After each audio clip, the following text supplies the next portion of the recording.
मिल जाएगी इंशाल्लाह। ये वक्त गुजर जाएगा, लेकिन ये कितना लंबा होगा ये फैसला मैंने और आपने मिलकर करना है।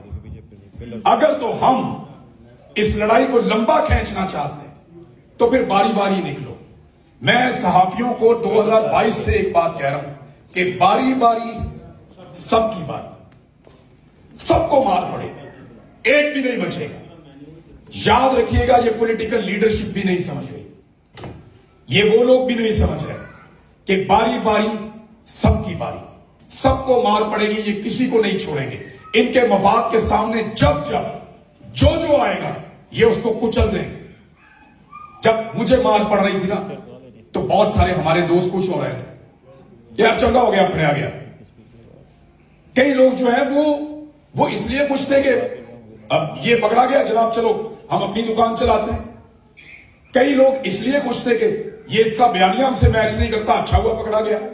मेरी अपनी बरादरी के लोग बहुत खुश थे, लेकिन आज उनमें से बहुत सारे लोग बहुत सारी मुश्किलात बर्दाश्त कर रहे हैं।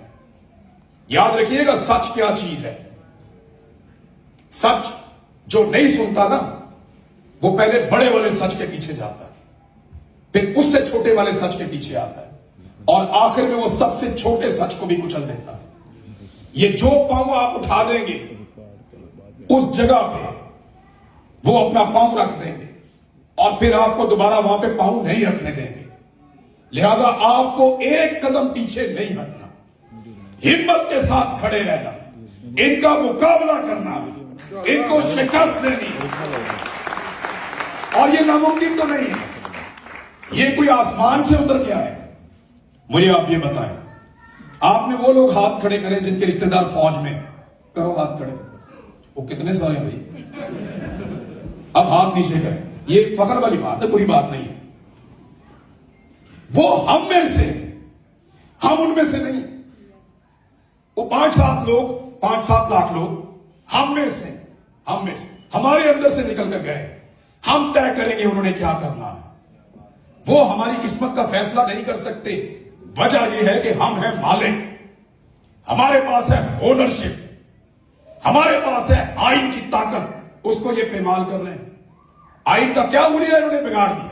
अभी 27वीं आईनी तरमीम पे अक़वाम मुत्तहिदा ने आवाज उठाई।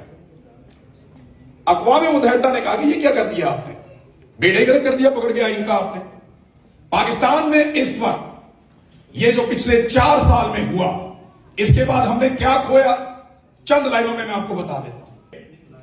आज पाकिस्तान में बिल्कुल इस्तेहकाम नहीं है। किसी आदमी को भरोसा नहीं है कि मैं 4 पैसे लगा के कोई दुकान खोलूंगा तो कल क्या होगा, कोई नहीं जानता। कोई इन्वेस्टमेंट नहीं करना चाहता। पाकिस्तान की तारीख की सबसे बदतरीन सरमायाकारी अब हो रही है। 50-51 साल का रिकॉर्ड टूट गया। पाकिस्तान के अंदर इस वक्त मईशत मुकम्मल तौर पर तबाह, महंगाई अपने उरूज पे, बेरोजगारी का रिकॉर्ड टूट गया। सरकारी आदादोशुमार बता रहे हैं 5300 अरब की करप्शन आपको सिर्फ IMF ने एक बताई है, और ये वो है जो आपने IMF को बताई है। और सवाल एक और कोई पूछता ही नहीं, पाकिस्तान का मीडिया पे बात ही नहीं करता कि ये जो 5300 अरब है ये कौन सा। ये IMF को पाकिस्तान की गवर्नमेंट ने बताया, ये हमने रिकवर किया है। अगर रिकवर किया है तो है कहां? देखिए ना कहीं तो पार किया होगा ना ये पैसा। भाई 5300 अरब आप कह रहे हैं आपने रिकवर कर लिया, करप्शन तो हुई आपके दौर में, ये पैसा आपने कहां रखा? कहीं तो कौमी खजाने में तो नहीं है, किसी तो कौन खा गया? ये सवाल पाकिस्तान में आप बैठ के नहीं पूछ सकते। वो आपको रोजाना शाम को एक कर्नल फोन करता है दफ्तर में, वो ये कहता है कि आज ये चलेगा, ये नहीं चलेगा, ये मेहमान आएगा, ये मेहमान नहीं आएगा। मुझे टीवी चैनल्स के मालिकान ने फोन किए, इमरान साहब आप एक वादा करें। मैंने कहा जी क्या? जब भी आपको मौका मिलेगा आप हमारे टीवी चैनल पे आके काम करेंगे, आप वादा करें। तो मैंने कहा अभी करवा लो। कहते जी अभी NOC नहीं है। NOC एक ऑब्जेक्शन लगा हुआ है, उस सर्टिफिकेट उन्हें चाहिए कि जी इसके ऊपर कोई ऑब्जेक्शन नहीं है।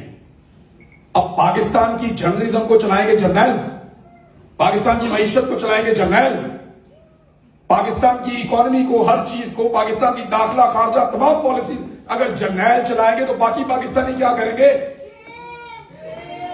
ये अपने कंट्रोल में सियासतदानों को लेना पड़ेगा।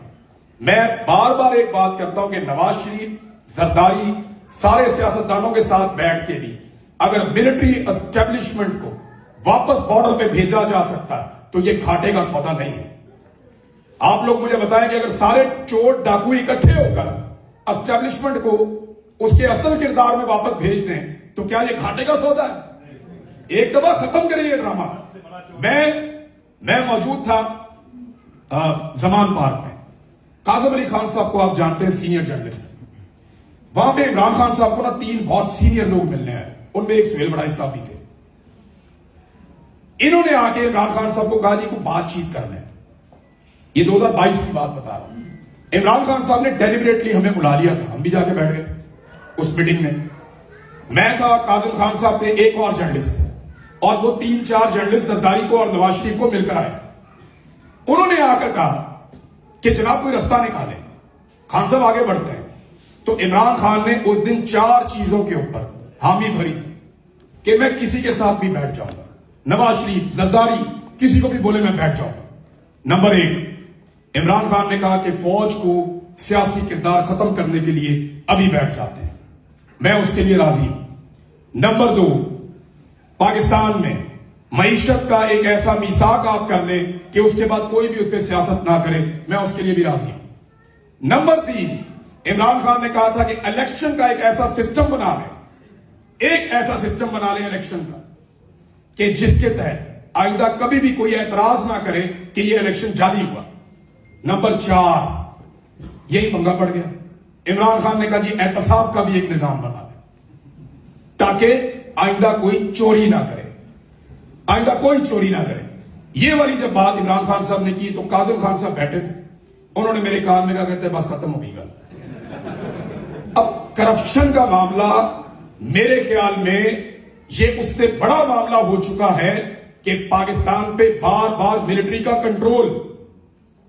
हमें पहले जमहूरियत बहाल करनी पड़ेगी, पाकिस्तान में रूल ऑफ लॉ होना चाहिए। कोई पाकिस्तान में पैसा वैसा नहीं लेकर आएगा। लोग पाकिस्तान को इन्होंने पिंजरा बना के रख दिया है, एक पिंजरा पाकिस्तान। लोग आज अब पिंजरे का दरवाजा खोले, लोग बाहर भागते हैं। दुनिया का नंबर 1 मुल्क बन गया जहां सबसे ज्यादा लोग पाकिस्तान छोड़कर जा रहे हैं। नंबर 1 मुल्क बन गया दुनिया का। ऐसी उम्मीद छीन ली इन्होंने पाकिस्तानियों से, कुछ है ही नहीं उस मुल्क में, वो एक पिंजरा है, उसके अंदर लोगों को बंद किया हुआ है। लोग ज्यादा हैं, खाना कम है, सादी बात यह है। एक पिंजरे में इन्होंने लोगों को बंद कर दिया, लोग ज्यादा हैं, खाना कम है, लोग बाहर निकलना चाहते हैं, अब ये बाहर भी नहीं जाने देते। 23,000 अफराद को इन्होंने ऑफलोड कर दिया पकड़ के। ये वो गरीब लोग हैं, कोई अपनी मोटरसाइकिल बेचता है, कोई अपना प्लॉट बेचता है, कोई अपना घर बेचता है, कोई बीवी का जेवर बेचता है। आप लोग बाहर कैसे आए आप लोगों को नहीं पता, या सारे लोगों ने जेब से चेक काट के दे दिया था।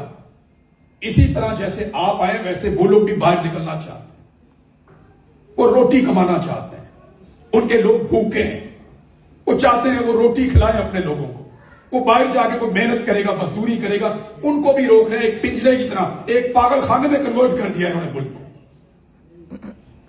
थोड़ा अर्सा पहले आर्मी चीफ कह रहा था कि ये ब्रेन गेन, हम बता रहे थे ब्रेन ड्रेन हो रहा है, समझो बात को, पॉलिसीज को ठीक करो।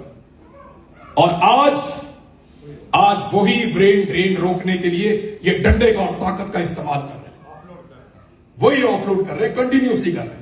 तो हम सहाफियों को ना 3 तरह के प्रॉब्लम्स होते हैं, 3 तरह के लोग हमें मारते हैं। एक, हमें माफियाज मारते हैं, माफियाज आपके जितने भी बड़े बड़े कारोबारी लोग जो 2 नंबर कारोबार करते हैं, करप्शन करते हैं, बेईमानी करते हैं, पॉलिटिकल लोग इसके अंदर शामिल हो, ये हमें मारते हैं। हम इनकी मार खा लेते हैं, खाते रहते हैं इनकी मार, इनको हम निमट भी देते हैं इकट्ठे होकर, इनका मुकाबला भी कर देते हैं। दूसरा, हमें नॉन स्टेट एक्टर्स मारते हैं, जैसे तालिबान, जैसे दहशतगर्द, वो भी हमारे दुश्मन बन जाते हैं बालों का हमारी खबरें सुनकर। मैं खुद इस थ्रेट का सामना करता रहा हूं, साबिर भाई करते रहे। और तीसरा सबसे बड़ा खतरा जो सहाफी को होता है, जब उसकी रियासत उसे मारती। इसी खतरे से ये 3 लोग निपट रहे हैं आज। यही खतरा अरशद शरीफ को पाकिस्तान से बाहर लेकर आया था, यही खतरा साबिर शाकिर को पाकिस्तान से बाहर लेकर आया। इसी खतरे की वजह से पूरी पीर ज्यादा आज बर्तानिया में रहता है, यही खतरा अमेरिका में सर, और यही खतरा मुझे मजबूर करता है कि मैं भी अपना प्यारा देश छोड़ दूं। एक दिन नहीं गुजरता साहब, खुदा की कसम, मैं रोजाना जब सोता हूं ना तो पाकिस्तान में जागता हूं। यानी मुझे आदत ही नहीं पड़ी बाहर जागने की। मैं जब भी सो के उठता हूं मुझे लगता है, फिर मुझे महसूस होता है कि मैं पाकिस्तान में नहीं हूं।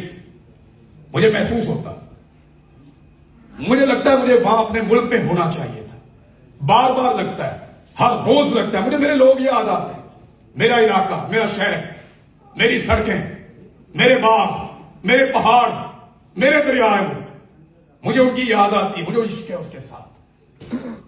लेकिन मैं ये लड़ाई जीतना चाहता हूं, मेरी ये ख्वाहिश मुझे भाग लेकर आई। इस लड़ाई में आज मैं आपके साथ खड़ा हूं, आप मेरे साथ खड़े। हो सकता है ये लड़ाई आप ही जीत जाए हमारे साथ मिलकर, लेकिन मैं आपको एक बात का यकीन दिलाता हूं कि ये लड़ाई जब तक चलेगी हम इसको अब लड़ते ही रहेंगे।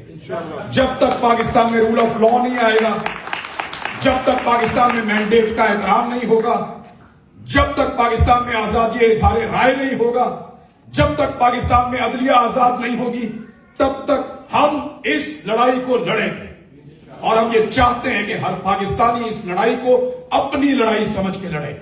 जैसे ये तीनों बच्चे लड़ रहे हैं, उसे खाना नहीं दिया है। मुझे अभी मैसेज आया उसका, शाकिर रहमान का, वो बता रहे हैं खाना नहीं दिया। खाना लेकर लोग गए, उन्होंने कहा जी बड़ा हाई प्रोफाइल केस है, खाना नहीं दे सराब बरकत को। तो तकलीफ होती है, तकलीफ होती है जब ये चीजें हमारे साथ करते हैं, बार बार करते हैं। अपने जिस्म पे आप बर्दाश्त कर लेते हैं, लेकिन अपने प्यारों के लिए आपको तकलीफ ज्यादा होती है, बहुत तकलीफ होती है जब कभी किसी के बारे में ऐसी चीज पता चलती है। आप सबसे गुजारिश, इकट्ठे रहें, जुड़ कर रहें, पाकिस्तान के लिए बोले, पाकिस्तान के लिए खड़े हो, और हर वक्त आपके दिल से एक आवाज आनी चाहिए। इसके ऊपर वैसे पाकिस्तान में गद्दारी का पर्चा भी हो जाता है, लेकिन हम करते हैं पाकिस्तान नहीं। बहुत सारे लोग नहीं बोले, मैं जोर